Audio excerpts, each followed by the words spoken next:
Welcome to Hot Scores. This week I'm talking about super stylish Swansea with an Ashley Williams focus, passion, not violence, the decline of Chelsea and Lucy Mecklenburgh. Why not?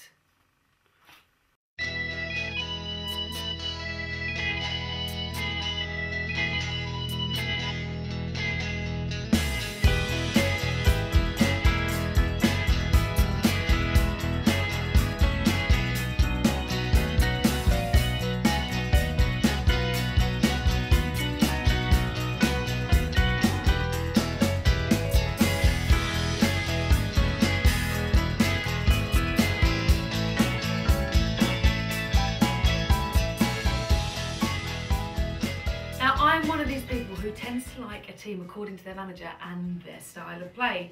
After watching the playoff finals last year, I was swept off my feet by Brendan Rodgers and the Swans, and that love affair has just grown and grown and grown. I wish we could show a romantic montage of Swansea beauty with some Nat King Cole playing in the background, but we just don't have the rights, so we'll have to talk about it instead. Understandably, there is a current obsession with emulating the Barca style of play, but I truly believe that sort of system can only work when all the puzzle pieces fit. It doesn't necessarily have to be the best players in it, but the combination and the instruction maketh the pretty football. How about their moves out of defence against your Arsenal, Dave? What were they doing to you lot? Tumbleweed. sorry Arsenal fans. That merits a Vic and Bob leg rub, none? Vic and rub. Right, now we hear talk of first season honeymoon, but I'd have my money on Swansea staying up for good. Compared to other teams in their region of the table, they have a tidy looking record for conceding goals. Get that goal scoring tally up and you are flying. We're going to send a virtual get well card to midfielder Ferry Bodder, who has picked up another knee injury after nearly 3 years out. Bloody hell, knees, so hard to fix. Over to you, Mr. Surgeon. We'll have more about the Swans later on. We have had a clip sent to us from Jim at scfc.co.uk for you to enjoy. Top bloke, Jim is. Thanks for sending this, so get on to @SwansInfo for all your Swansea news. Jim's bigging up Ashley Williams, and you can tweet Ashley by visiting @AshWills84.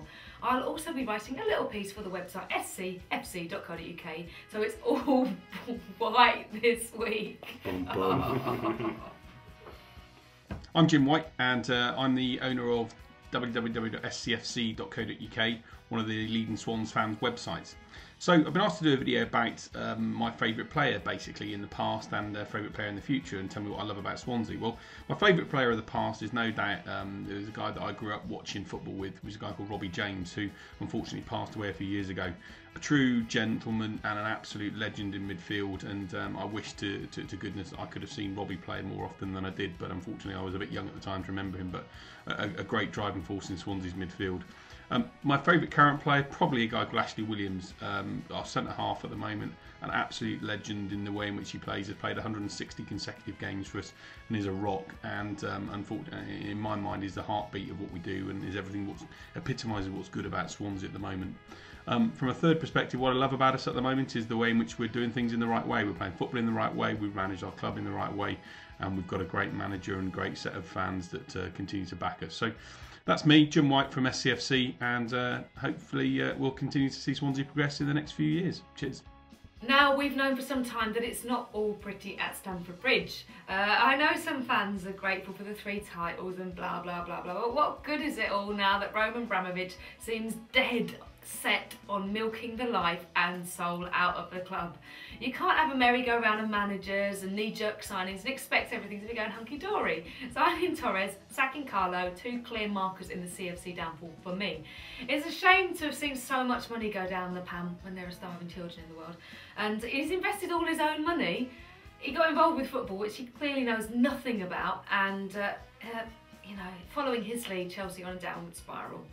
For all of AVB's good qualities, he isn't the most versatile of managers. What good is impressing his style upon the players if they really can't get into it? Solutions? Get someone like Trapattoni in, plug that leak in the defence, ensure Champions League qualification. Yep, but that's not going to happen, is it? AVB, he needs time to get his squad in shape, and maybe Roman should have thought of something like that 6 years ago instead of demanding it now. Ultras. Now, we've been on the lookout for the most passionate fans around the world, but just want to talk about the fine line between passion and violence. What is it that makes people cross over the border? Over 70 people died in the riots in Port Said in Egypt the other week, and reports say the security services did nothing to help the situation, and suggestions of political dimension to this particular event. We hear the term sanitise being branded around our game these days, but strict security, police presence and zero tolerance on hooliganism has made football matches far safer for everyone, apart from the costs. I hope this means that more families are attending, and I know that more women are going to football matches than say 10-15 years ago. It's the passion we love, not hatred and violence. No place for that in our game whatsoever. We want to hear what you have to say about football violence. Have you ever been involved with it? Yeah. What? Yeah. On the receiving end? Yeah. White Hart Lane, gotta love it. White Hart Lane, got a kick in the gym for the Spurs fans.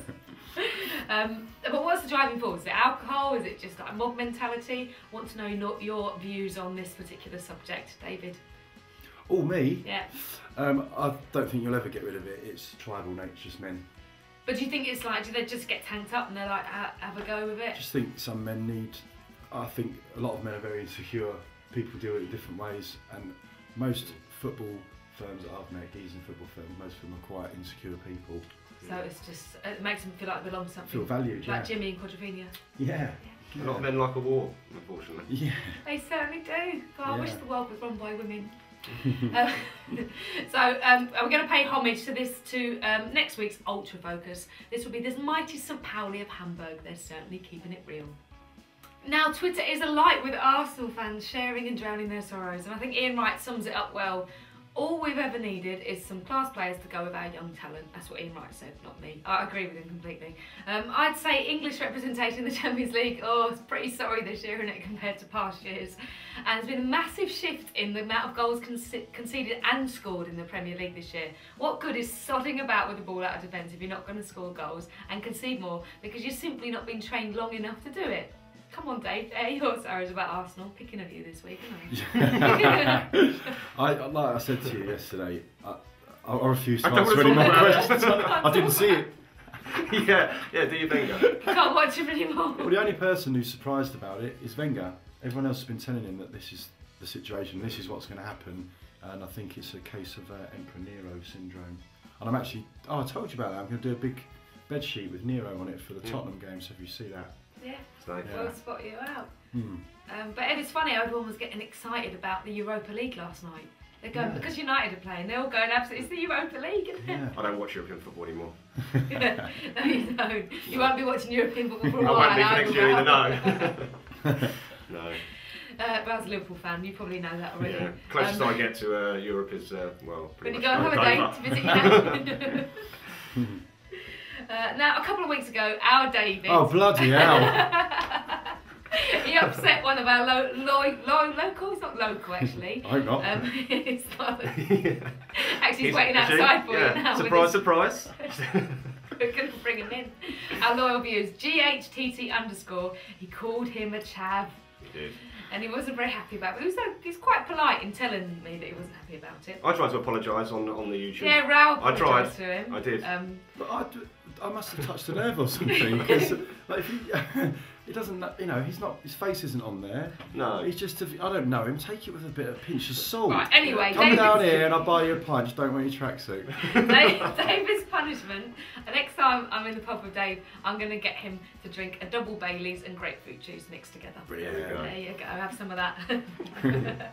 Here's a fun little game I found online when I was googling skateboarding footballers for @MattLloydPoet. Didn't really come up with anything there, so I thought I'd cross-reference, and I got as far as finding this fun little game. Big up to mousebreaker.com. It's like a sort of striker, silly sort of online game. Yeah, we had a look, didn't we, at the site? It's really cool. It is really cool, actually. It's good. And you might enjoy the game if you're 7 years old, or if you're Or Raoul 27. Dave. Or 35 and 31. Or Raoul's been on it the last 2 weeks. I'm a bit behind with work at the moment. He's got the high score ramping up. Yeah. Another must follow for those of you who like a laugh and a joke is @OptaJoke. They've got like 39,000 plus followers, and deservedly so. I'm assuming that most of you know who Opta are, the oracle for all things numerical and football. Well, OptaJoke does exactly what it says on the tin. Oh, we are teaming up with the bettingpro.com geezers. Top geezers they are. They really are. Geezers? It's not normally a word I would say. Did you write this bit, Dave? Might put that in, yeah. Geezer.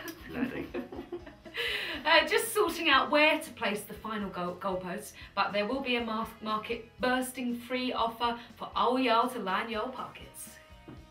Here's how Hot Score's awesome girl of the week. It's like a lot of us girls these days, having some serious chat trouble. Not me though. And has come into the frame this week because David is a secret. Dave, what's going on? Only way is Essex watcher. Because I've got a girlfriend, isn't it? It's not about Arsenal, calm down. Essex. I do actually like Towie, to be honest. Yeah. You're secret Spurs or Hammers fan now. Oh no, don't go there. Right, he does like Towie. I watched a little bit of the first series. It is what it is, but it's not really for me. I'd rather watch Holby City. Or Casualty or something like that. Anyway, right, he wants more bikini episodes, please. I'm sure we all will. I'm sure you all will if you haven't seen it and you've seen a picture of this girl. Lucy Mecklenburgh. Hello, boys. Yeah.